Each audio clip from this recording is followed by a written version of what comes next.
The current study was conducted to investigate the effects of memorizing Quran.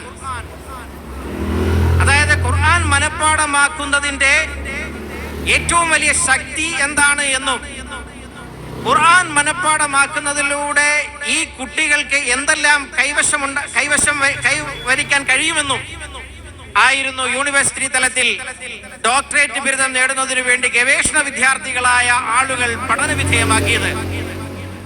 അതിൽ 45 എന്റെ മുന്നിലിരിക്കുന്ന ഖുർആൻ മനഃപ്പാഠമാക്കിയ ഹാഫിളീങ്ങളായ 45ഓളം ആളുകളിൽ അവർ പഠനം നടത്തി.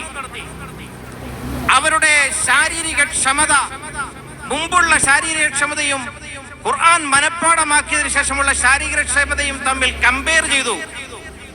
അവരുടെ ഹാർട്ട് ബീറ്റ്, തുടക്കത്തിൽ അവർ പ്രസവിച്ചിരുന്ന ആ ഹോസ്പിറ്റലുകളിൽ ഡോക്ടറുടെ മെഡിക്കൽ റിപ്പോർട്ടുകൾ അവർ തുലനം ചെയ്തു.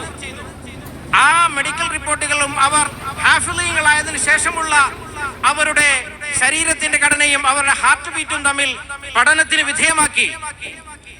അതിശയിപ്പിക്കുന്ന ഒരു പഠന റിപ്പോർട്ടാണ് അമേരിക്കയിലെ നാഷണൽ ഹാർവാർഡ് യൂണിവേഴ്സിറ്റി പുറത്തിറക്കിയത്.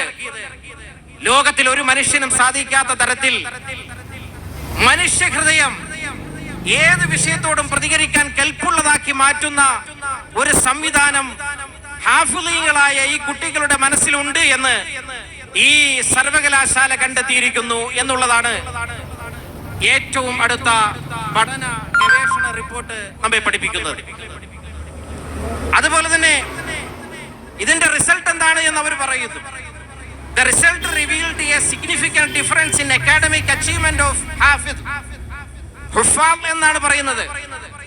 അതായത് ഒരാളെ ഹാഫിൽ എന്ന് പറയും, ഒട്ടേറെ ആളുകൾ ഉണ്ടെങ്കിൽ അവരെ ഹുഫാം എന്ന് പറയും. ഈ സ്റ്റഡി റിപ്പോർട്ടിൽ അതേപോലെ തന്നെ പറയുന്നു, The result revealed a significant difference in academic achievement.